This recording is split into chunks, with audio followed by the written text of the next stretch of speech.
خدا کا سلام ہو امیر فیصل صاحب اور مغل اجالا صاحبہ اور پیور ڈسکشن ٹیم.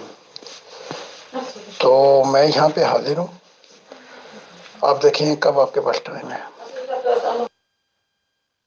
السلام علیکم ورحمۃ اللہ وبرکاتہ to all dear group members of pure discussion group. ہم آج ایک بار پھر سے محترم زاہد خان صاحب کا پرخلوص استقبال کرتے ہیں. ان کو ویلکم کہتے ہیں سر. سوال و جواب کی اس خوبصورت نشست میں اور نالج ایبل سوال و جواب کی نشست میں محترم زاہد خان صاحب آپ کا پھر ایک بار ویلکم ہے. Please welcome. شکریہ. اب مائک مغل بین کے حوالے وہ پلیز پروگرام مینیج بھی کریں اور سوال و جواب کی نشست لیں محترم زاہد خان صاحب سے. شکریہ. جزاک اللہ. السلام علیکم ورحمۃ اللہ وبرکاتہ. بہت شکریہ فیصل بھائی. میں آغاز کرتی ہوں. اور محترم زاہد خان صاحب، جیسا کہ کل بات ہوئی تھی کہ آپ کی پے در پہ آڈیوز آنے کی وجہ سے بہت سے سوال ذہن میں پیدا ہوئے جو اس وقت سب پوچھے نہیں جا سکے، تو آج ہم یہ جو بھی پروگرام ہے یہ گزشتہ سے پیوستہ ہے. جی، میرا پہلا سوال تو یہ ہے کہ آپ نے کل فرمایا تھا کہ علامہ اقبال اور محمد علی جناح پہلے تو پرو یورپین تھے، پھر اینٹی یورپ ہو گئے، یعنی پہلے ادھر انتہا تو پھر ادھر انتہا. تو جب ادھر انتہا ہوئی تو یہ میں اپنی طرف سے کہہ رہی ہوں. علامہ اقبال نے لکھا کہ تمہاری تہذیب اپنے خنجر سے آپ ہی خودکشی کرے گی، جو شاخ نازک پہ آشیانہ بنے گا ناپائیدار ہوگا. میں آپ سے یہ پوچھنا چاہتی ہوں کہ آپ کے خیال میں ان کی شخصیت کا کون سا پہلو بہتر تھا، پرو یورپین یا اینٹی یورپین؟ شکریہ. پرو یورپین علامہ اقبال نے بہت کچھ پایا. یہاں کے جو شاعر تھے میں نے دیکھا ہے کہ ان کی بہت سی شاعری میں سے بھی علامہ اقبال نے کاپی پیسٹ کیا. تو اس وقت یاد نہیں آ رہا کوئی طرح یا غالباً کوئی اور دوسرے ہیں. تو ان کی کتابوں کو پڑھ کے اقبال نے بہت کچھ سیکھا. اور یہاں اس کی لو افیئر بھی تھی اور شروع میں چاہتے بھی تھے کہ وہیں آباد رہیں. پھر کچھ ایسے ناگوار حالات پیدا ہوئے کہ زخمی ہو کر دل بداشت ہو کے آ پائے. اب یہ جو رخ ہے جو اینٹی یورپ اور امریکہ یورپین، میرے تجربات یہاں پہ بہت سے ایسے ہیں کہ اگر خدا کا معاملہ نہ ہوتا تو کیونکہ مجھے یہاں ناحق قیدیں ہوئیں اور بہت سی کنفرٹیشن میری مخالفت کی گئی اور مجھے ایک نکر پہ لگا دیا گیا. حالانکہ میں آیا تھا خدا کی طرف سے کہ مشرق سے کہ اس قوم کو خدا کا پیغام دینے کے لیے. تو اگر بڑا مشن یا خدا سے ملاقات نہ ہوئی ہوتی تو اینٹی یورپ بننے میں کوئی دقت نہیں ہے. لیکن یہ خدا کا شکر ہے کہ میں نے خدا کی آنکھوں سے دیکھا اور یہ چیزیں مجھے اگنور کر کے میں نے جو بڑا نصب العین تھا اس پہ نگاہ رکھی. ایک اور بات جو میں کرنا بھول گیا تھا کہ محمد علی جناح تو کسی صورت میں بھی واپس نہیں آتے. اور 2 دن پہلے یا 3 دن ہو گئے اب میں ایک ایسی دنیا میں پہنچا جہاں یہ اکیلے رہتے ہیں اب اور بڑے دل برداشتہ، بڑے غمگین. میں نے ان سے ملاقات کی تو ایک کافی ہوتی ہے یہاں پہ جہاں پہ لوگ بیٹھتے ہیں اپنے اخبار وغیرہ پڑھتے ہیں اور تجزیہ وغیرہ کرتے، تو وہاں بیٹھے ہوئے تھے، تو مجھے لے کے چلے پھر اپنی جگہ پہ. جب میں پہنچا ان کی تو بات کرنے لگے، تو یہ جو بتیسی ہوتی ہے نا، اوپر دانت اور نیچے دانت، وہ دونوں باہر جا کے گری. تو مراد یہ ہے کہ وہاں پہ نہ کوئی ان کا غمخوار ہے، نہ کوئی مددگار ہے، نہ کسی سے حالات بیان کر سکتے ہیں. تو بڑا اکیلا پن ہے وہاں پر، اور نہ ہی کسی صورت میں بھی سیاست کی بات کرنا چاہتے ہیں. ایک اکیلی زندگی ہے، اور چہرے پہ دیکھا جا سکتا ہے کہ جو حالات کا غم یا جو کچھ ہوا وہ چہرے پہ دیکھا جا سکتا ہے، اور اکیلا رہنا پسند کرتے ہیں.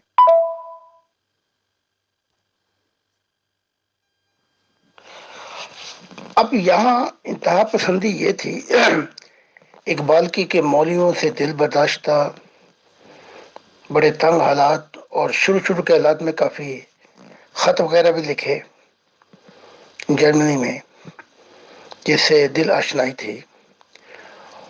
اور یہ رخ جو ہے پھر یہ صوفیت کی طرف اختیار کیا.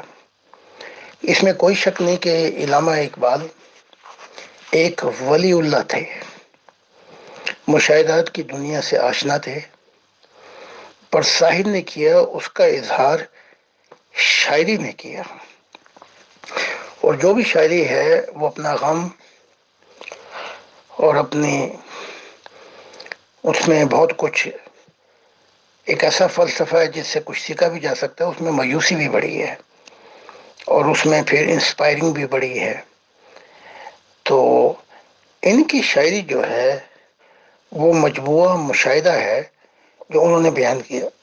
علامہ اقبال کے بیٹے جاوید اقبال، انہوں نے اپنے باپ کے قریب تو رہے، جیسے وہ آنند رہا گوتم بدھا کے، لیکن وہ چیز نہیں سیکھی جو سیکھنی چاہیے تھی، ان کے گہرائی کے پہلو.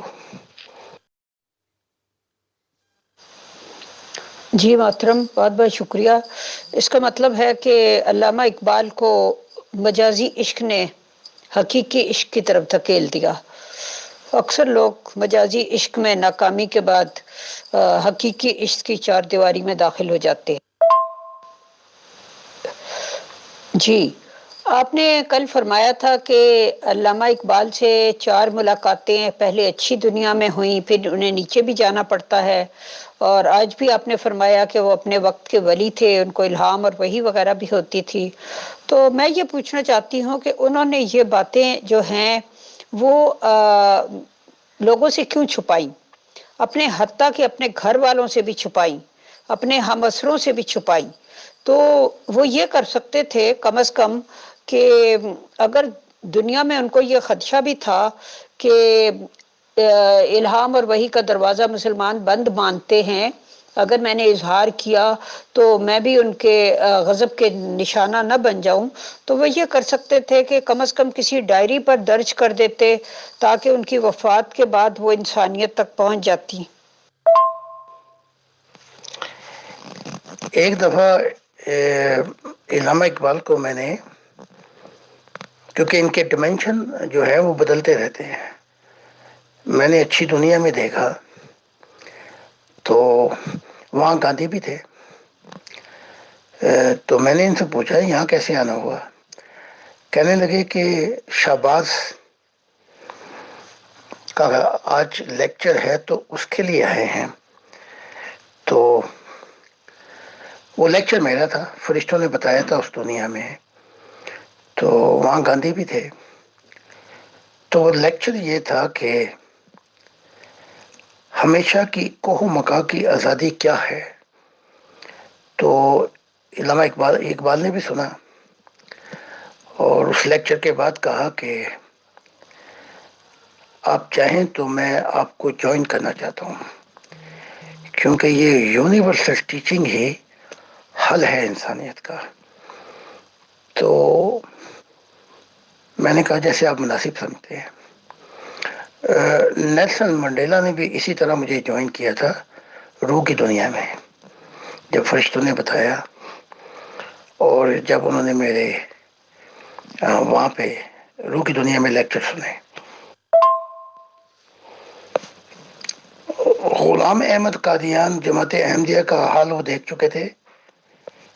اسی وجہ سے انہوں نے یہ دیکھا پوائنٹ آف ویو کہ ابھی تک تو مسلمان میری عزت کرتے ہیں، میری شاعری کو بڑا سراہتے ہیں، اور اگر میں نے اس قسم کا کوئی دروازہ کھولا تو پھر اسی ملک کے اندر میرا بڑا بد انجام ہوگا، انجام بہت خراب ہوگا. پہلے یہ امید تھی جب پرو یورپین تھے، آپ نے کئی مجلسوں میں، ہیڈلبرگ یا دوسری مجلسوں میں اپنی شاعری بھی بیان کی ہے. یعنی جیسے جرمن مجلسوں میں، جیسے میں تو خیر بڑی بڑی ریلی کرتا ہوں، تو جو ادب کی محفلیں لگتی تھی وہاں پہ بہت کچھ کیا. لیکن وہ زمانہ ایسا تھا کہ فورنر کی کوئی قدر و قیمت نہیں تھی، بڑی نچلی نگاہ سے دیکھتے تھے. تو اب یہ آتے ہیں کہ ڈائری میں نے کیوں لکھ دی. یہ کوشچن جو ہے وہ عیسیٰ سے بھی پوچھا جا سکتا ہے، اس کو بہت موقع ملا تو لکھ کیوں نہیں دیا ڈائری وغیرہ میں. اور یا محمد صاحب کو بہت موقع ملا کہ 30 سال اس میں سے بہت کچھ تعلیمات کو نکالنا پڑتا، وہ کیوں نہیں کر دیا. تو اقبال نے جو حالات دیکھے وہ یہ کہ اگر بعد میں بھی انہیں خبر ہوئی اور جو کچھ میں نے دیکھا ہے وہ بتایا، تو یہ بعد میں بھی مجھے اچھے نام سے یاد نہیں کریں گے. تو یہ دیکھتے ہوئے یہیں پہ ایک قناعت کی، جیسے وہ صوفیہ نے جب دیکھا ایک مقام پا کر تو پھر اپنے آپ کو اسلام کے فریم اور ڈھانچے میں سمو دیا. صوفیت کو نتائج یہ نکلے کہ خدا اس صوفیت کی برکتیں بھی لے لی اور ان کا بھی دور ختم کیا. جی بہت شکریہ محترم، آپ نے یہ ایک بہت ہی دلچسپ اور امپریسو بات بتائی کہ آپ روح کی دنیا میں بھی لیکچر دینے جاتے ہیں. تو کیا وہاں انبیاء اور فرشتے وغیرہ بھی سنتے ہیں؟ اور مطلب آپ نے بقایا بتایا کہ کون و مکان کی آزادی پر آپ نے لیکچر دیا، تو اس کے کوئی موٹے موٹے نکات پلیز ہمیں بھی بتائیے.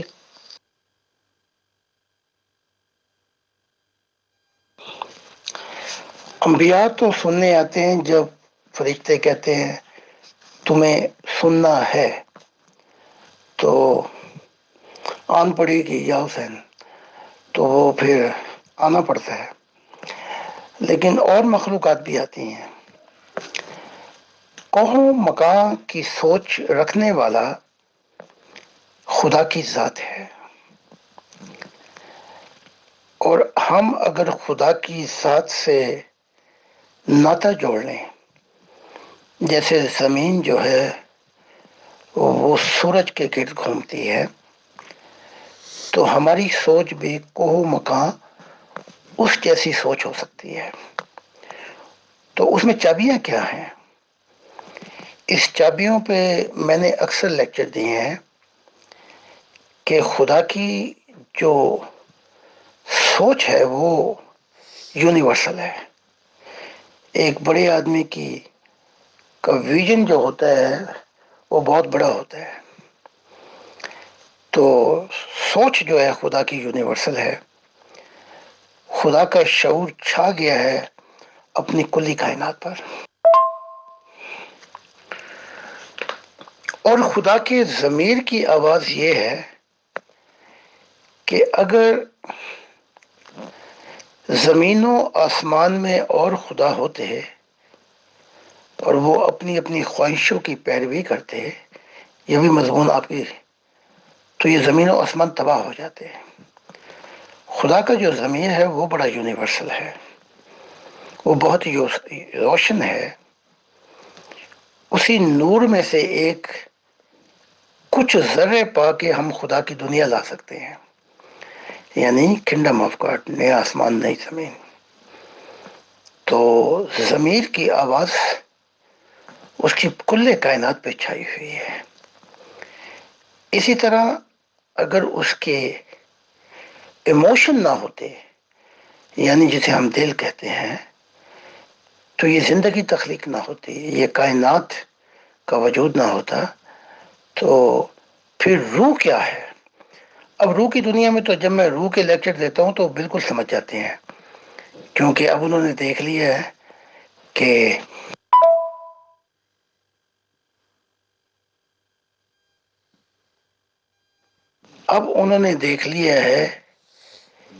کہ خدا کا جو نور ہے، زندگی کا مقصد، اس کے اندر جو وہ نور دیتا ہے، یعنی کہ مقدار، اس میں آمیزش کر کے انسان اپنی محبت، اپنی آواز ملا کر اس میں ایک ایسا انشورنس کا پیکٹ آ جاتا ہے اس نور میں، جہاں ابدی سکون ہے. شعور جو ہے وہ اتنا وسعت پا چکا ہے کہ اس کی مثال جو ہے وہ کل کائنات میں اس کی جیسی سوچ رکھنے والا، شعور رکھنے والا کوئی نہیں. تو اسی کے اندر، نور کے اندر، پھر ضمیر کا نور ہے، شعور کا نور ہے، دل کا نور ہے، روح کا نور ہے. تو وہ جو نور ہے وہ ایسی انشورنس ہے جس میں پورا پیکٹ آ جاتا ہے. اور اس کا اصل جو ہے وہ یہ ہے کہ اس نور نے کل کائنات کو ایک چھوٹا سا گاؤں بنا دیا ہے. تو یہ جو آزادیاں ہیں، جب اس کے متعلق میں لیکچر دیتا ہوں تو اس میں پھر خدا کی بہت سے مشاہدات جو اس نے مجھ سے کہا وہ میں زیادہ بیان کرتا ہوں، اس دنیا میں بھی اور آخرت کے جہانوں میں بھی، تاکہ یہ راز فرشتوں کو، جنات کو اور ہر مخلوق کے لیے یہ حاصل ہے، خلاصہ ہے خدا کی ذات، جس میں وہ سب کچھ پا سکتے ہیں. جی محترم، بہت شکریہ. ایک تو میں یہ پوچھنا چاہ رہی ہوں کہ جیسا کہ آپ نے اوپر بیان کیا کہ محمد علی جناح صاحب جو ہیں وہ بہت ہی وہاں پہ لونلی سی اور تنہا اکیلی زندگی بسر کر رہے ہیں، اور میرا مطلب ایسے لگا سن کے جیسے کوئی مشکل زندگی گزار رہے ہیں. تو کیا ایسی زندگی کو جنت میں ہونا کہہ سکتے ہیں؟ وہ ڈیمینشن، جس ڈیمینشن میں یہ محمد علی جناح رہتے ہیں، وہ یورپ سے بھی اچھی دنیا ہے. لیکن میرے گیت سنے دنیا نے مگر میرا درد کوئی نہ جان سکا. تو دنیا ظاہراً جو ہے وہاں کی اچھی ہے، لیکن درد اور جو انسان کے اندر روح پہ بیتتی ہے اس کو کون حل کرے؟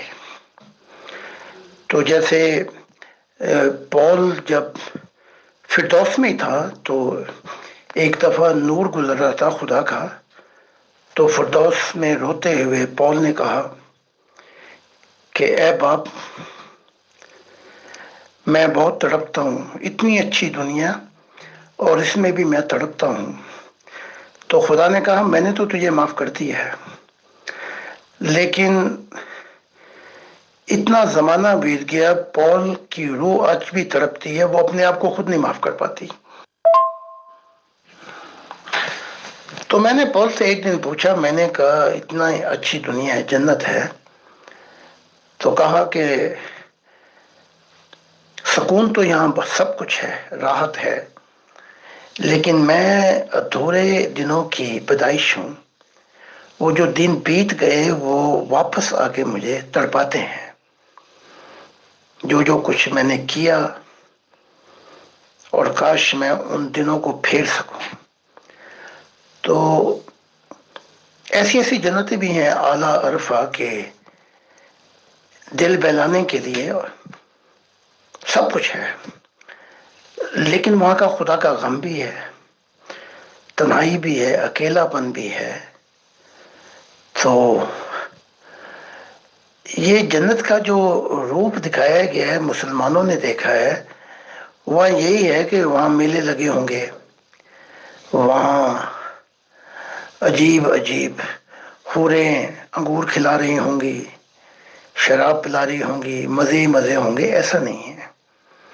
میں نے اکثر بتایا ہے کہ جنتیں جو ہیں وہ خالی پڑی ہوئی ہیں، اور وہاں جب کوئی انسان جاتا ہے تو جو اس کے دل پہ جو گزرے اس کا وہاں صحیح اظہار ہوتا ہے. باقی تو سب کچھ ہے. اب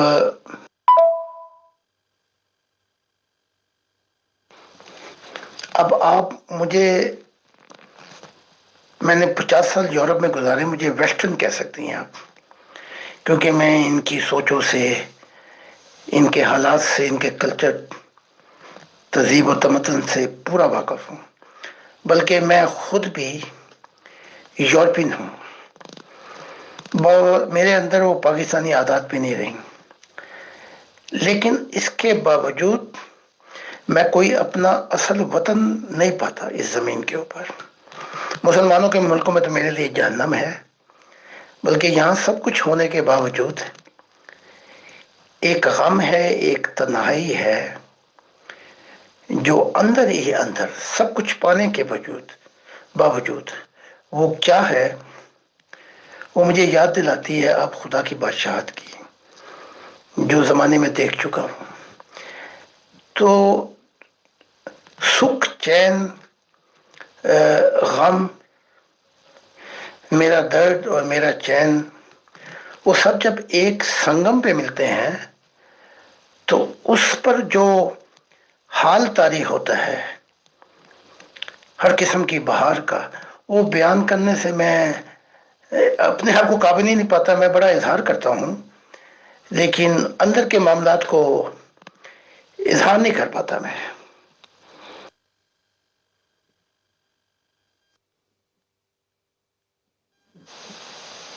جی محترم، یہ تو میں سمجھتی ہوں کہ ہر حساس انسان کے لیے اس دنیا میں ایک اداسی اور روح کی تنہائی مقدر ہوتی ہے. اور لیکن جیسا کہ آپ فرماتے ہیں کہ وہاں جا کر بھی، اس دنیا میں بھی، ابھی تک جتنے بھی لوگوں کی آپ نے بات کی تو وہ اپنی اپنی قسم کی اکیلا پن، تنہائی اور دکھ کی کیفیت سے گزر رہے ہیں. اگر آپ نے کبھی حضرت عیسیٰ علیہ السلام کی بات کی، محمد رسول اللہ صلی اللہ علیہ وسلم کی بات کی، حضرت ابراہیم کی بات کی، ابھی آپ نے پال کی بات کی، محمد علی جناح صاحب کی بات کی، تو ہر ایک وہاں بھی اگر اس دکھ اور تنہائی سے گزر رہا ہے تو فلفلمنٹ کہاں ہے؟ وہ جو کہتے ہیں نا کہ اب تو گھبرا کے یہ کہتے ہیں کہ مر جائیں گے، مر کے بھی چین نہ پایا تو کدھر جائیں گے.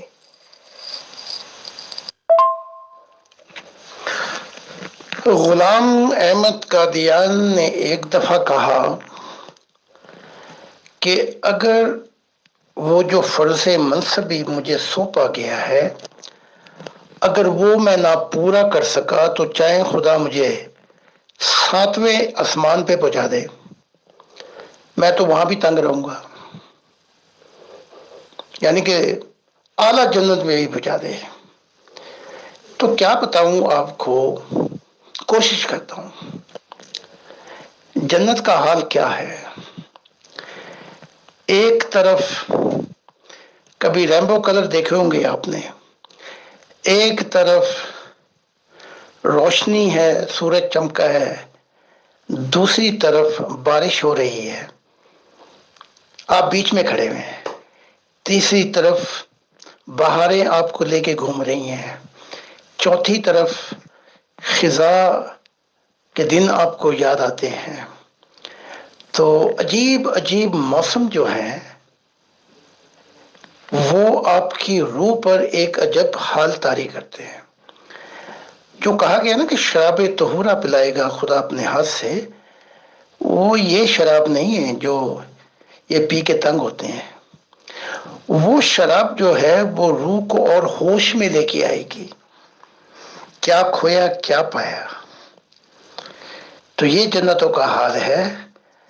ابھی تک جو کانسیپٹ دیا گیا تھا، مزے ہی مزے ہیں جی. یعنی کہ فلفلمنٹ جو ہے جس کو آپ کہتی ہیں.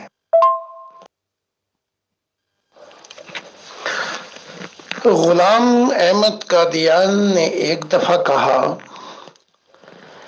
کہ اگر وہ جو فرض منصبی مجھے سونپا گیا ہے اگر وہ میں نہ پورا کر سکا تو چاہے خدا مجھے 7ویں آسمان پہ پہنچا دے، میں تو وہاں بھی تنگ رہوں گا،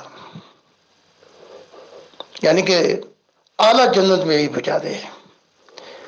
تو کیا بتاؤں آپ کو، کوشش کرتا ہوں. جنت کا حال کیا ہے؟ ایک طرف کبھی ریمبو کلر دیکھے ہوں گے آپ نے، ایک طرف روشنی ہے، سورج چمکا ہے، دوسری طرف بارش ہو رہی ہے، آپ بیچ میں کھڑے ہوئے ہیں، تیسری طرف بہاریں آپ کو لے کے گھوم رہی ہیں، چوتھی طرف خزاں کے دن آپ کو یاد آتے ہیں. تو عجیب عجیب موسم جو ہیں وہ آپ کی روح پر ایک عجب حال طاری کرتے ہیں. جو کہا گیا نا کہ شراب طہورا پلائے گا خدا اپنے ہاتھ سے، وہ یہ شراب نہیں ہے جو یہ پی کے تنگ ہوتے ہیں. وہ شراب جو ہے وہ روح کو اور ہوش میں لے کے آئے گی. کیا کھویا کیا پایا. تو یہ جنتوں کا حال ہے. ابھی تک جو کانسیپٹ دیا گیا تھا مزے ہی مزے ہیں جی.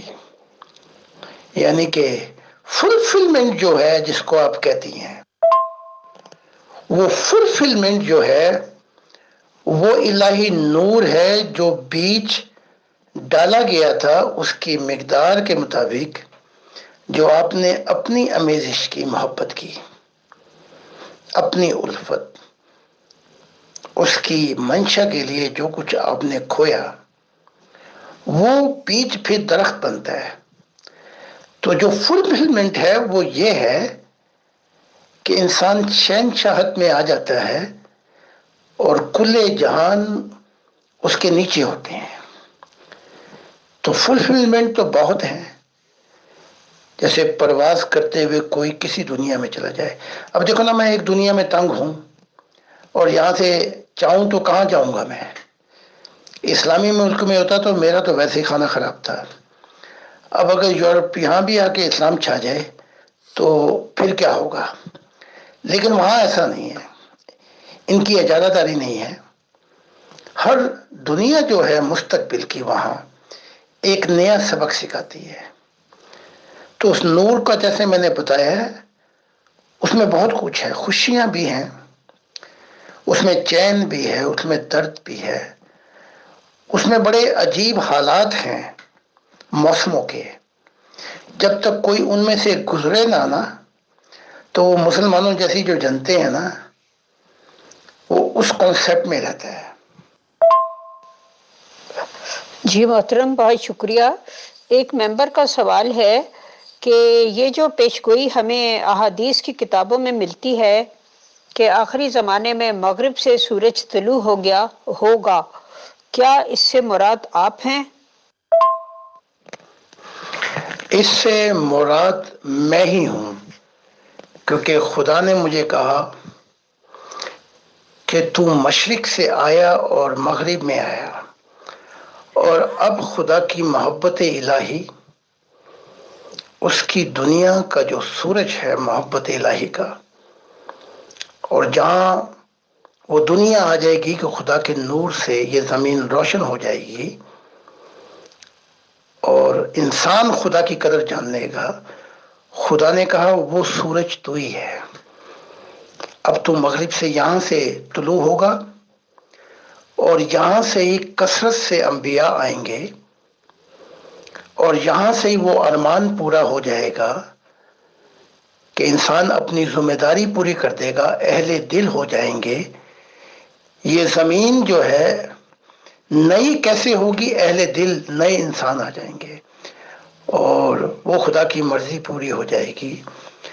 بالکل میں وہی ہوں کہ کیونکہ خدا نے مجھے یہ راز مجھ پہ کھول دیا ہے کہ وہ جو مغرب سے طلوع ہونے والی بات تھی وہ میں ہی ہوں. تو کہنے والے کے، سوال پوچھنے والے کے لیے میں اس کے لیے دعا کرتا ہوں کہ خدا اس کے دل کی مہار اپنی طرف موڑ دے. جیسا کہ میں کئی بار کہہ چکا ہوں کہ جنتوں میں جو انٹری ہے وہ یہ ہے کہ ٹوٹے ہوئے دل وہاں پہنچتے ہیں. وہاں ہر قسم کی فلفلمنٹ ہے، لیکن وہاں جو کمی محسوس ہوتی ہے صرف ایک، وہ حق تعالیٰ کی. اسی لیے وہ کمی جو ہے وہ اتنا غمگین کر دیتی ہے کہ انسان پھر ان جنتوں سے نکل کے اپنا نور پورا کر کے اگلی جنتوں میں جانا چاہتا ہے. پھر وہاں بھی کچھ نشانیاں ملتی ہیں، پھر وہاں سے نور مکمل کر کے اگلے جہانوں میں جانا چاہتا ہے. یہ سلسلہ بہت ہی لمبا ہے، اور ہر جنتوں میں کسی نے کیا پایا اور کیا کھویا. وہ سب سے بڑی قدر و قیمت اس شخص کی ہے جس نے خدا سے ملاقات کی اس دنیا کے اندر، اور اس نے خدا تعالیٰ کو، زندہ خدا کو اپنی دنیا میں بسا لیا. بس اس شخص کے لیے ہر جنت کے اندر کوئی رکاوٹیں نہیں ہیں.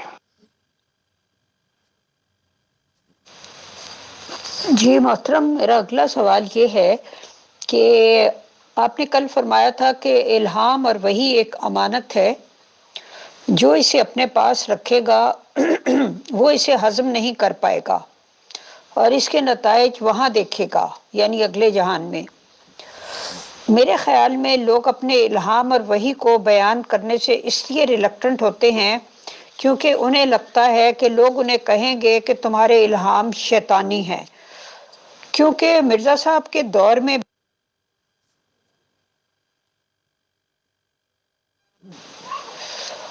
مرزا صاحب کے زمانے میں بھی ان کے ایک مرید تھے ڈاکٹر عبد الحکیم صاحب، جو 20 سال تک مرزا صاحب کی بیعت میں رہے، اور اس دوران ان پر بھی الہام وغیرہ ہونے شروع ہو گئے تھے. بعد میں وہ مرزا صاحب سے الگ ہو گئے تھے، لیکن مرزا غلام احمد قادیانی صاحب نے ان کے الہامات کو شیطانی ٹھہرایا. گو کہ ڈاکٹر عبد الحکیم صاحب نے اپنا ایک الہام یہ بھی بتایا تھا کہ 10 اگست 1908 سے پہلے پہلے مرزا صاحب اس دار فانی سے کوچ کر جائیں گے، اور مرزا صاحب 26 مئی 1908 کو انتقال کر گئے. تو اس لحاظ سے ڈاکٹر عبد الحکیم صاحب کا تو یہ الہام سچ ثابت ہوا. اس بارے میں آپ کیا کہیں گے؟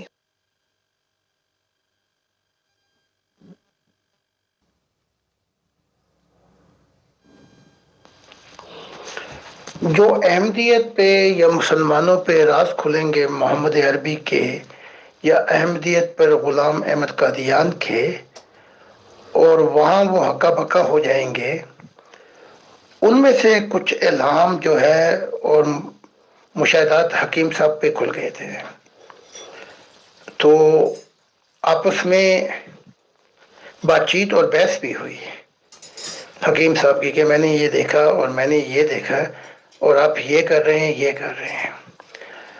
تو یہاں پر آ کر غلام احمد قادیان نے زیادتی کی کہ ان کے الہام کو شیطانی کہا، کیونکہ وہ چاہتے تھے کہ وہ باتیں ہوں جو انہوں نے دیکھی اور انہوں نے بحث بھی کی. جیسے علی نے بحث کی علیحدہ کہ اللہ نور السماوات والارض، وہ اس سے آگے بھی کچھ ہے، اس کا روپ بھی ہے، اور خدا مجھے نبی بنایا ہے، جبرائیل میرے ساتھ کام کریں گے. تو مسجد میں جا کے، نماز کا تو وہ وقت نہیں تھا لیکن شور مچایا، اذان دو. اذان ہوئی، ایمرجنسی لوگ مسجد میں آئے اور کہا لوگوں میرے بعد کوئی نبی نہیں، اگر ہوتا تو عمر ہوتا. اور سب کو اتنی زور سے سمجھایا کہ علی وہیں جھاگ کی طرح بیٹھ گئے. تو ایسا کہنا زیادتی ہو جاتی ہے۔ اب حکیم صاحب پر کچھ الہام اور کچھ وحی اور کچھ مشاہدات ہوئے ان پر کہ یہ صحیح کام نہیں کر رہا غلام احمد قادیان، اصل راز اصل باتیں نہیں بتا رہا، تو لازمی بات ہے انہوں نے پھر بات کی غلام احمد قادیان سے، اور غلام احمد قادی وہ جو علیحدگی ہوئی وہ ذاتیات پہ نہیں ہوئی، اور ان کا وہ الہام بھی سچا ہو گیا کہ یہ 1908 کے اندر وہ واقعی وفات پا گئے۔ تو بعض اوقات نبی کی زندگی میں ایسے حالات آ جاتے ہیں کہ وہ گناہ گاروں جیسی زیادتی اور حرکتیں کر جاتا ہے، اور گناہ گاروں پہ ایسے حالات آ جاتے ہیں کہ وہ نبیوں جیسی باتیں، کچھ ایسا وقت آتا ہے گھڑیاں کہ وہ نبیوں جیسی حرکتیں کر جاتے ہیں، یعنی اپنی زندگی میں ایک عجیب شعور لے آتے ہیں۔ تو بس یہ ہے، اب آپ میرے دور میں دیکھیں کہ جتنے بھی نبی ہیں جن سے میرا واسطہ پڑا، انہوں نے مجھ پہ لعنت ملعنت کی ہے اور کہا کہ خدا فیصلہ کرے گا، جھوٹے اور سچے کا بڑا کچھ کہا، قتل بھی ہونا چاہیے۔ تو 4 کو تو میں جانتا ہوں، 3-4 کو غالباً ان سے میری باتیں بھی ہوئی۔ اس کے باوجود جو معیار میں رکھ رہا ہوں جنتوں کا کہ زمین انبیاء سے بھر جائے گی، یہ زمین جنت بن جائے گی، وہ معیار میرا وہ یہ ہے کہ وہاں نبی ایک دوسرے سے سیکھیں گے اور محبت الہی میں، صرف خدا کی فقط محبت میں، وہ ایک دوسرے سے بھی دل و جان سے محبت کریں گے۔ لیکن یہ جو انبیاء ہے یہ تو لٹ لے کے ایک دوسرے کو ماننے کی کوشش کرتے ہیں، تو یہ وہ انبیاء نہیں ہوں گے۔ وہ جو انبیاء خدا نے مجھے کہا ہے وہ عجیب ہی انبیاء تھے، جن کی محبت، جن کا شعور، جن کی گائیڈنس سے، اور جو راز انہوں نے کھولے، انبیاء بھی انبیاؤں سے محبت کرتے تھے ٹوٹ کر، اور کثرت سے زمین ان کے نور سے روشن ہو گئی تھی۔ تو وہ اور دور ہوگا، یہ دور جو ہے اس کو ہم بھول جائیں گے۔ محترم، یہاں میں آپ سے ایک سوال کرنا چاہوں گی، کیا آپ نے عالم ارواح میں ڈاکٹر عبدالحکیم صاحب کو دیکھا ہے؟ اب جماعت احمدیہ 125 سال سے انہیں مرتد کے نام سے پکارتی ہے، کیونکہ مرزا صاحب نے اپنے زمانے میں انہیں مرتد کہہ دیا تھا۔ تو اب کیا ان لوگوں کو اس طرح کہنے کا حق ہے کسی کو کہ اگر وہ ہٹ کے کوئی چیز دیکھ لے یا اس کا بیان کر دے تو اس کے اوپر فوراً چڑھائی کر دی جائے؟ کیا کسی کو یہ حق ہے؟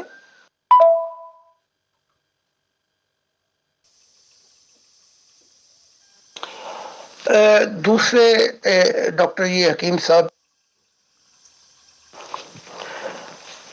صاحب کے ڈیمینشن میں جو میں کچھ دفعہ گزر گیا لیکن میں ٹھہرا نہیں، تو شاید ملاقات ہو جائے گی، لیکن سرسری غلام احمد قادیان کی زبانی یہ بات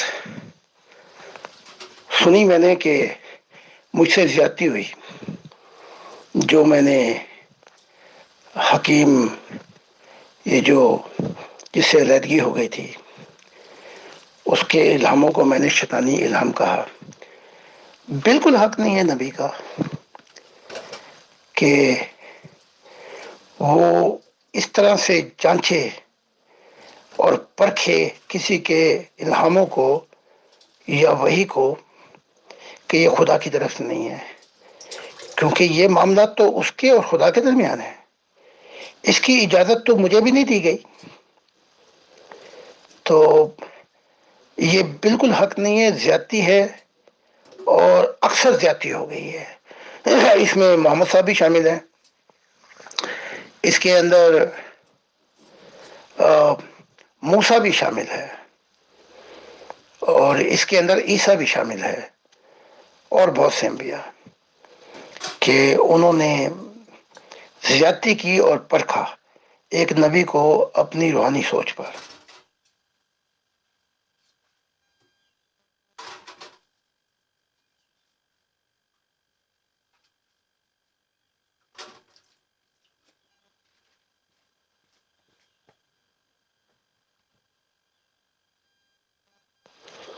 ایک میں چھوٹی سی بات عرض کر دوں، محبت کیا چیز ہے؟ اگر میں آج انڈیا میں آؤں تو امیر صاحب اپنا سب کچھ پلان اسکیجول چھوڑ کے میرا خیر مقدم کریں گے اور میرے ساتھ ساتھ رہیں گے، ان کی خوشی کی انتہا نہیں ہوگی۔ اسے کہا جاتا ہے محبت۔ اب میں نے اس کو دعوت دی تھی جمبا کو کہ تم آ جاؤ تاکہ نبی سے علیحدگی میں مل کر میں تم سے کچھ باتیں کروں۔ کہا کہ نہیں، آپ آ جائیں۔ تو میرا ہمبرگ میں میری ریلی تھی، تو میں نے کہا اچھا میں آ رہا ہوں، کیونکہ وہیں پہ یہ رہتے ہیں ہمبرگ کے نزدیک لوبک۔ تو جب میں نے کہا میں آ رہا ہوں اور میں 2 دن رہوں گا تمہارے ساتھ، تاکہ نبی سے اپنا حال پوچھے گا، تو ادھر کرنے لگے میرے بیٹے کے امتحان ہو رہے ہیں، اس کی فلاں ہے، اس کا فلاں ہے، میں اب نہیں مل سکتا۔ یہ بھی خیال نہیں آیا کہ میں نبی ہوں اور خدا نے مجھے اس منصب پہ فائز کیا ہے۔ تو جو آنے والے نبی ہوں گے ان میں محبت الہی کا یہ ہوگا کہ وہ ٹوٹ کر جائیں گے ایک دوسرے نبی سے ملنے کے لیے۔ جی محترم، بالکل آپ نے درست فرمایا کہ حق پر ہونے کے باوجود انسان کو کائنڈ ہارٹیڈ ہونا چاہیے اور رحم کرنا چاہیے اور محبت سے پیش آنا چاہیے۔ اگلا سوال میرا یہ ہے کہ مرزا صاحب کی طرح علامہ اقبال نے بھی انگریز حکمرانوں کی بہت مدح کی۔ ملکہ وکٹوریہ کی وفات پر انہوں نے ایک لمبا چوڑا مرثیہ بھی لکھا۔ وہ 22 جنوری 1901 کی تاریخ تھی اور عید الفطر بھی تھی اس دن۔ تو علامہ اقبال کا یہ مرثیہ لاہور کے ایک ماتمی جلسے میں پڑھا گیا، جس میں یہ تھا کہ اے ہند تیرے سر سے اٹھا سایہ خدا، ایک غم گسار تیرے مکینوں کی تھی گئی، کہتے ہیں آج عید ہوئی ہے ہوا کرے، اس عید سے تو موت ہی آئے خدا کرے، ہلتا تھا جس سے عرش یہ رونا اسی کا ہے، زینت تھی جس سے تجھ کو جنازہ اسی کا ہے۔ تو یہ میرا مطلب ہے اس طرح کے اشعار وہ لکھتے تھے، اور اسی طرح انہوں نے شہنشاہ جارج پنجم کا قصیدہ بھی لکھا تھا۔ لیکن جس جرم کی وجہ سے جماعت احمدیہ کو انگریز کا خود کاشتہ پودا کہا گیا، وہی جرم علامہ اقبال نے بھی کھل کر کیا، لیکن ان کا دن منایا جاتا ہے۔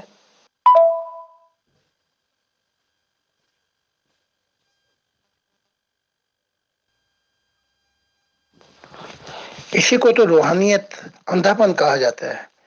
یہ مرثیہ میں پہلے بھی سن چکا ہوں، بلکہ یہ جو اشعار کہے ہیں یہ تو ہزاروں گنا زیادہ،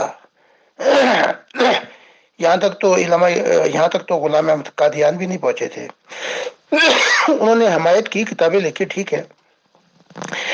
تو یہی تو کہتا ہوں، آپ ایک چیز پر ہمیشہ خیال رکھا کریں، کوئی نبی، صدیق، شہید کوئی بھی ہو، وہ بشر بھی ہے، اس کے حالات بھی بدلتے ہیں، وہ غلط فیصلے بھی کرتا ہے، اس کی ذہنیت بھی بدلتی ہے، وہ انتہا پسند بھی ہو جاتا ہے۔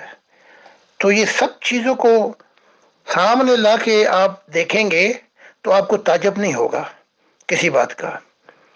تو میں آپ کو یہ بتا دوں کہ جب میں اقبال نے مجھ سے بہت سی باتیں کی کہ میرا دل نہیں چاہتا تھا کہ میں ہیڈلبرگ سے جاؤں، میرے لیے ہیڈلبرگ جنت تھا، واقعی جنت ہی تھا، اس میں تو بہت ہی خوبصورت جگہ ہے۔ ان سارے حالاتوں کے باوجود جب انسان پہ فرسٹریشن ہوتی ہے، جیسے مایوسیاں، اس پہ ایسے حالات آتے ہیں دوسروں کی طرف سے، تو اس وقت اس کی شدت کیا ہوتی ہے کہ وہ غلط فیصلے کرے۔ تو یہاں پر آ کر یہیں پہ تو کہتے ہیں کہ جہاں سے اندھا پن دور ہوتا ہے اور روحانیت شروع ہوتی ہے. روحانیت ہی وہ ہے جو گائیڈنس، تہذیب اور نیا حال روح کا پیش کرتی ہے کہ انسان سمجھ جاتا ہے، اور باقی جو ہے وہ آپ کے سامنے ہے.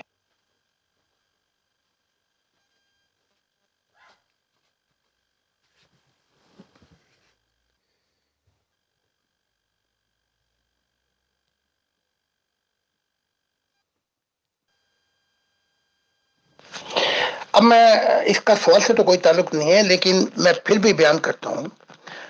روحانیت کی دنیا میں جب قدم رکھا، پھر بڑے بڑے محبت الہی کے جہان دیکھے، تو جتنی بھی کوئی حرکتیں کرتا ہے یہ انسان، مجھے اس کی کوئی بھی حیرانگی نہیں ہوتی.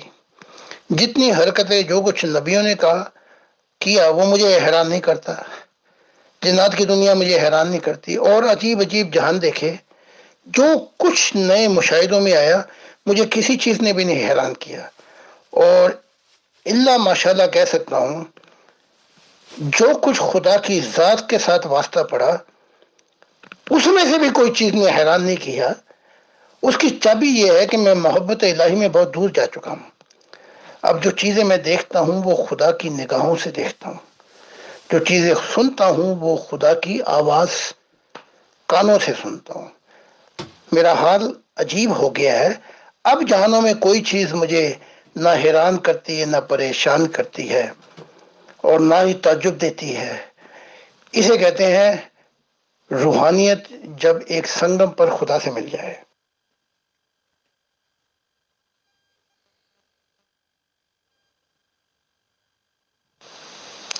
جی محترم، اگلا سوال جو ہے وہ میں عبد الغفار جمبا صاحب کے بارے میں پوچھنا چاہتی ہوں، کیونکہ کل آپ نے جب ان کا ذکر ہوا تو آپ نے فرمایا کہ اگر پیسوں کا جھگڑا نہ ہوتا اور اختلافات نہ ہوتے تو یہ بھی جماعت احمدیہ میں ہوتے. تو پیسوں کا کیا جھگڑا تھا، اس کی پلیز وضاحت کیجئے. جہاں تک اختلافات کا تعلق ہے وہ تو تب شروع ہوئے جب محترم عبد الغفار جمبا صاحب نے احمدی خلیفہ کے سامنے اپنا دعویٰ رکھا اور کہا کہ میں وہ ذکی غلام ہوں اور میں وہ مسلم معود ہوں جس کی مرزا غلام احمد قادیانی صاحب نے خبر دی تھی. تو پلیز اس کی وضاحت کیجیے گا.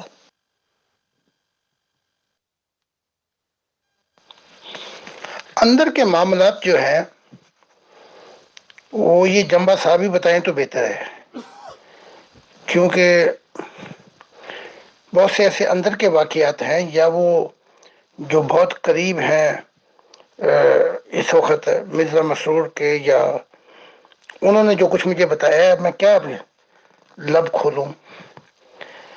تو حقیقت یہ ہے کہ اگر ان کو نہ علیحدہ کیا جاتا تو یہ بیچ میں ہی ہوتے، یہ بھی چوہان بھی.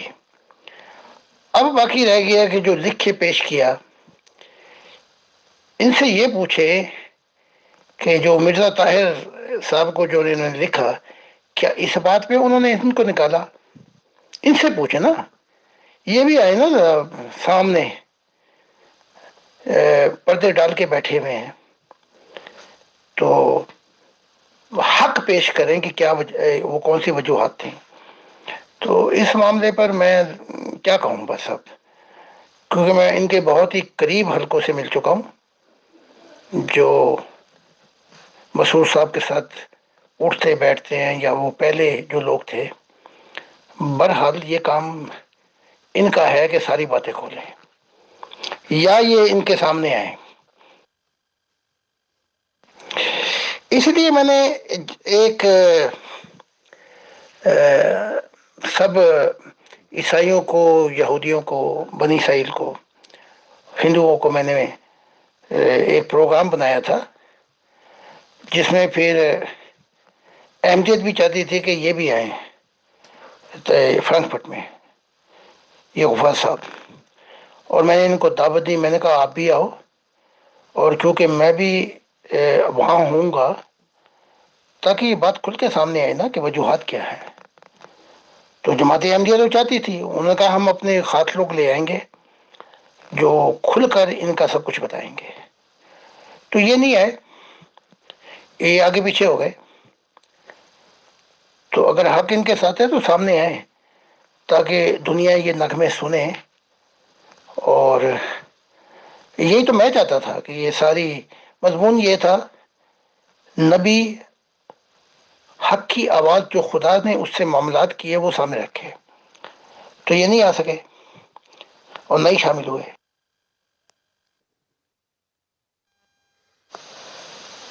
جی محترم، شکریہ. اگلا سوال یہ ہے کہ آپ نے کل محترم عبدالغفار جمبا صاحب کے بارے میں گفتگو کرتے ہوئے فرمایا کہ نبی ایسے تھوڑی ہوتے ہیں کہ ساری عمر جماعت احمدیہ میں گزار دی. تو ہر نبی مبعوث ہونے سے پہلے، مطلب یہ میں اپنی رائے بیان کری ہوں، تو ہر نبی مبعوث ہونے سے پہلے جس دین یا جماعت میں پیدا ہوتا ہے وہ ظاہر ہے وہ اسی کے طریق پر ہوتا ہے. مرزا غلام احمد قادیانی صاحب بھی تو دعویٰ سے قبل سنی مسلمان تھے. حضرت عیسیٰ علیہ السلام بھی تو دعویٰ سے قبل یہودی تھے، اور آپ خود بھی مسلمان گھرانے میں پیدا ہونے کی وجہ سے مسلمان تھے. اس طرح حضرت ابراہیم علیہ السلام بھی بت پرست گھرانے میں پیدا ہونے کی وجہ سے بت پرست تھے. تو اس طرح تو ہوتا ہی ہے. ظاہر ہے جہاں کوئی پیدا ہے اسی مذہب پہ ہوتا ہے، پھر حتیٰ کہ اللہ تعالیٰ اسے کسی کام کے لیے مبعوث کر لے، تو اس میں کیا حرج ہے؟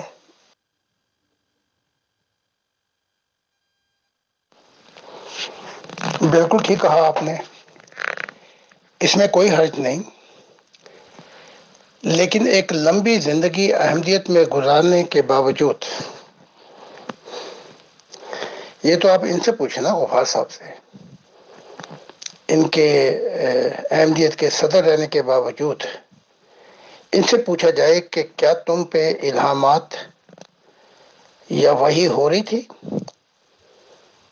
کیونکہ یہ اس جماعت کے صدر بھی رہ چکے ہیں، عمر بہت زیادہ گزار چکے ہیں.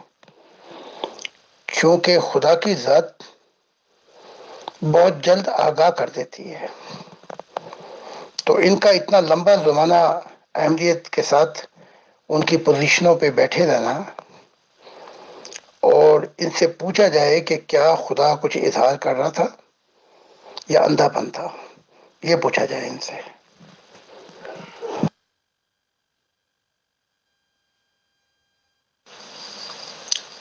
جی محترم، ان سے ہم تو بہت کچھ پوچھنے کی کوشش کرتے ہیں. فیصل بھائی بارہا انہیں دعوت بھی دے چکے ہیں، لیکن وہ کچھ تصنیف کے کام میں بزی ہیں، اس لیے وہ تشریف نہیں لائے.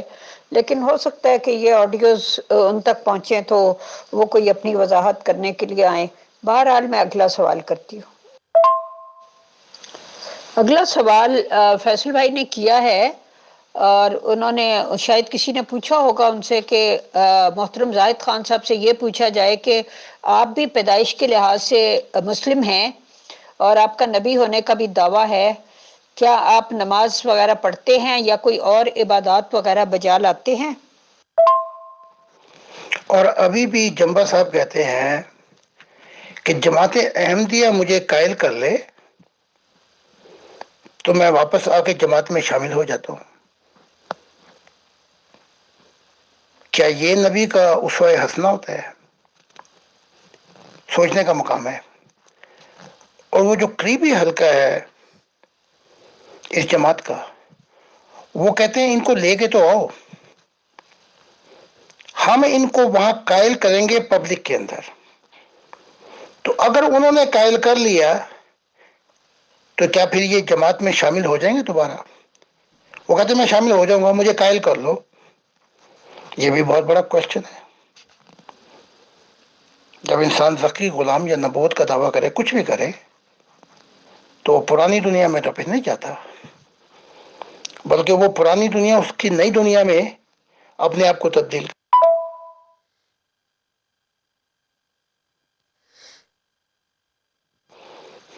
یہ تو میں ہزاروں دفعہ ایکسپلین کر چکا ہوں کہ خدا نے 2 نمازیں کہی ہیں، اور رات کی عبادت بھی ہے، اور میں روزے رکھتا ہوں، وہ 7 دن کے ہیں ہمارے، جو ہم صرف پانی پی کر رکھتے ہیں. عبادات جو ہیں یہ تو روحانیت کی ابتدا ہے، لیکن جو ہماری اصل عبادات ہیں وہ یہ ہے کہ خدا کے وہ راز کھولے جائیں جس سے انسانیت بدل جائے گی، اور جہاں سے خدا کی دنیا شروع ہو جائے گی۔ تو ہم یہ بھی کرتے ہیں اور اس سے زیادہ بھی کرتے ہیں، لیکن ہم مسلمانوں والے کام نہیں کرتے۔ امیر صاحب کو چاہیے کہ وہ قدیر کو بلا لو، وہ جو سویڈن میں رہتا ہے، جو اس چوہان کا ساجی باجی ہے، اسے بلا لو، کیونکہ وہ میرے خیال غالباً چھوڑ کے چلا گیا ہے، شاید وہ تمہیں اندر کے معاملات کی خبر دے۔ اور اس چوہان کا تو یہ حال ہے، اس کا اثر جمعہ پر اتنا ہے، میں کہہ چکا ہوں کہ غفار کو میں نے کہا بھی تھا کہ گھر کا بھیدی لنکا ڈھائے، اگر کسی نے لنکا ڈھائی تو یہی ڈھائے گا، یہ بیٹھا ہوا ہے چوہان۔ تو ان کے عجب حال ہیں۔ اس قدیر صاحب کو بلاؤ ذرا، وہ آئیں تاکہ وہ اندر کے معاملات پیش کریں۔ جی محترم، اب میں آج کی اس نشست کا آخری سوال کرتی ہوں۔ یہ بھی محترم عبدالغفار جنبا صاحب کے بارے میں ہے۔ آپ سے یہ پوچھنا ہے کہ پہلے آپ فرماتے تھے کہ آپ دور حاضر کے مسیح الزماں ہیں، اور محترم عبدالغفار جنبا صاحب جو ہیں وہ حضرت یحییٰ کے وسیل ہیں، اور وہ حضرت یحییٰ کی طرح ہی شریعت میں پھنسے ہوئے ہیں، یعنی وہ ایلیا نبی اور یحییٰ کے مثیل ہیں۔ اس کے بارے میں پلیز ذرا وضاحت کیجیے۔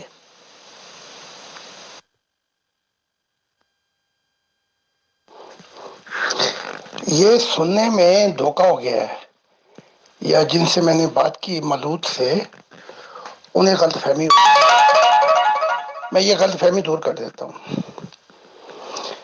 میں نے ہمیشہ کہا ہے کہ 12 غلام ہیں، یہ غلاموں نے بھی بڑی مصیبت ڈالی ہوئی ہے، ان کو آزاد کر دو تو انہیں بھاگ جانا ہے۔ میں نے کہا تھا یہ 12 غلام ہیں جو چنے گئے ہیں، اور ان میں سے جو ابھی تک تجربات ہوئے ہیں، یہ سارے کے سارے شریعت میں مریں گے، کھپیں گے، اپنا کام بھی خراب کرائیں گے۔ تو ان میں سے ایک یہ بھی ہے، اللہ ماشاء اللہ جو بیٹھا ہوا ہے یہاں پہ، وہ کیا ہے، لوبی کے پاس، یہ غفار۔ تو اس کو بھی سمجھانا تھا، پروفیسر طاہر قادری کو بھی سمجھایا، ان میں سے کچھ اور تھے ان کو بھی سمجھایا، لیکن رونا دھونا یہ ہے کہ ان کے دماغوں کے اندر جو چیز بھری پڑی ہے وہ عشق محمدی ہے، جیسے اس یحییٰ کے دماغ کے اندر موسوی شریعت بھری پڑی تھی۔ تو میں نے 12 کا ذکر کیا تھا کہ 12 کے 12 ہی یہ جائیں گے، تو اس ریلم میں نے اس کا بھی کہا تھا۔ تو صرف یہی نہیں ہے غلام، ہمارے ماننے والے نے وہ نماز کا طریقہ بھیج دیا ہے جو میں نے بتایا ہے طریقہ، لیکن ہماری نماز کا طریقہ اس میں نے بتایا ہے کہ آسمان کی طرف منہ کر کے خدا کو بلاتے ہیں، پھر ایک قدم اس دنیا اور ایک آخرت میں پہنچ جاتا ہے۔ تو ہماری نماز میں وجد کا بہت اثر ہے، ہم رکوع بھی کرتے ہیں، ہم سجدہ بھی کرتے ہیں۔ رکوع میں کہتے ہیں میرے دل میں اپنی محبت بسا دے، اور سجدے میں غالباً کہ تو میرا صلہ ہے، اور وہ نماز کا طریقہ میں نے بیان کر دیا۔ اس میں مناجات جو ہیں وہ بھی ہوتی ہیں، اور کچھ میری کتاب کے حصے بھی پڑھتے ہیں. ان میں سے ایک 21 نمبر پہ ہے جو خدا نے خاص کہا ہے کہ ہر ماننے والا اس کو پڑھ کے سجدہ کرے. تو نماز کا وہ پی ڈی ایف بھیج دیا، وہ دیکھ لیں.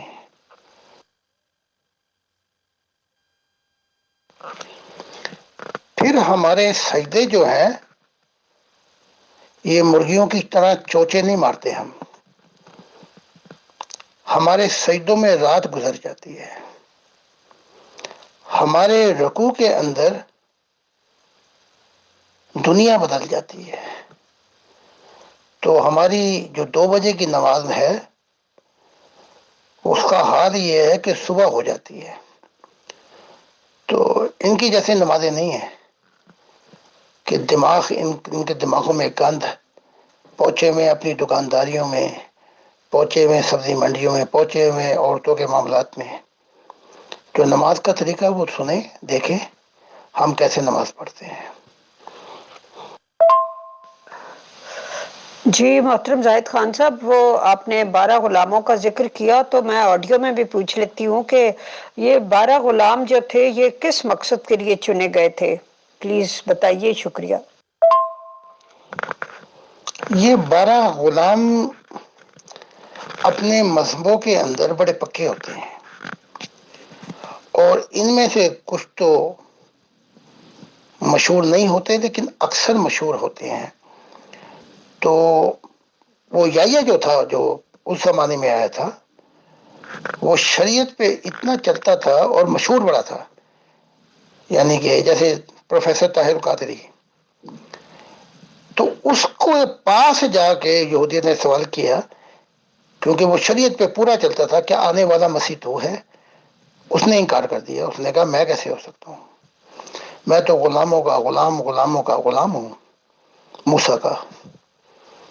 تو یہ 12 غلام کیونکہ ان کا اثر ہوتا ہے جیسے اس یحییٰ کا اثر تھا بنی اسرائیل پر، تو اگر وہ ایمان لے آتا مسیح پر، تو پھر بہت سے لوگ جو ہے بنی اسرائیل کے ایمان لے آتے عیسیٰ پر. لیکن یہ 12 غلاموں کے اندر جو عشق نبی پھنسی ہوئی ہے اور شریعت پہ جا کر یہ اندھے ہو جاتے ہیں اور خدا سے نہیں پوچھتے، ضد بازی پہ اتر آتے ہیں، اس لیے ان کا دنیا میں بھی اور آخرت میں بھی معاملہ بڑا کمپلیکیٹڈ ہو جاتا ہے. محترم، تو کیا ان 12 میں سے کوئی ایک بھی آپ پر ایمان نہیں لایا ابھی تک؟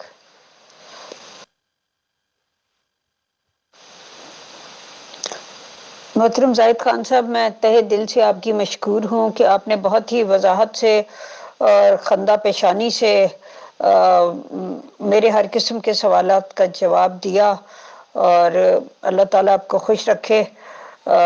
سوال بہت سے بچ رہے، اب دیکھیں کبھی اور موقع ملا تو انشاءاللہ تعالیٰ آپ سے پوچھوں گی.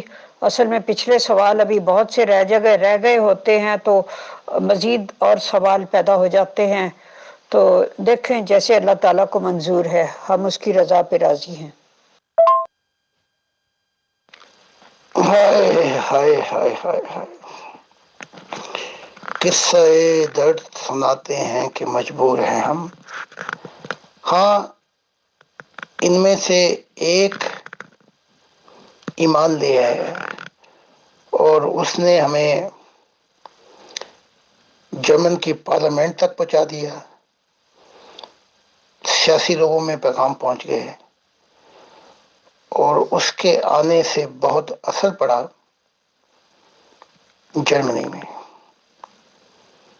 اسی کی وجہ سے وہ کچھ اور لوگ بھی لے کے آیا کہ مشن کی سپیڈ تیز ہو گئی ہے. تو مبارک ہے جرمن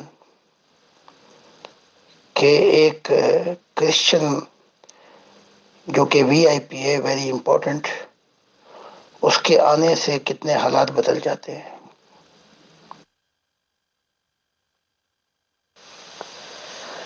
ساز خاموش ہیں فریاد سے معمور ہیں ہم، قصہ درد سناتے ہیں کہ مجبور ہیں ہم.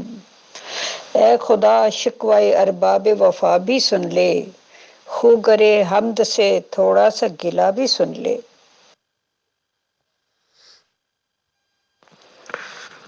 اور پھر جو سب سے بڑا احسان ہوا ہے وہ سچی غلاموں سے کروڑ درجے آگے کا کہ خدا نے اس جماعت میں انبیاء بناتا جا رہا ہے۔ کچھ لوگوں کو یہ شک یا خیال ہے کہ جو کوئی کام کرتا ہے زیادہ اس موومنٹ میں زاہد صاحب اسے نبی بنا دیتے ہیں۔ یہ خام خیالی خوش فہمی کا میں جواب دینا چاہتا ہوں کہ نبی وہ جب بنتا ہے جب خدا کا دیدار کر لیتا ہے، خدا سے ہم کلامی کر لیتا ہے، اور خدا خود اسے یہ تاج پہناتا ہے۔ تو کوئی ایسا خیال نہ کرے کہ کسی نے زیادہ کام کیا اور میں نے اسے نبی بنا دیا۔ میں سمجھتا ہوں میں پہلا مسیح الزمانہ ہوں کہ میری زندگی میں 17 نبی اس جماعت میں آ چکے ہیں۔ اس لیے یہ یونیورسل جماعت خدا نے کہا کہ کثرت سے انبیاء آ جائیں گے اور اندھیرے جو ہیں اس زمین کے دور ہو جائیں گے۔ بہت بہت شکریہ آپ کا۔ محترم زاہد خان صاحب، بہت بہت شکریہ کہ آپ تشریف لائے، بہت جزاک اللہ۔ Thanks to admins team and thanks to all dear group members of pure discussion group. السلام علیکم ورحمۃ اللہ وبرکاتہ۔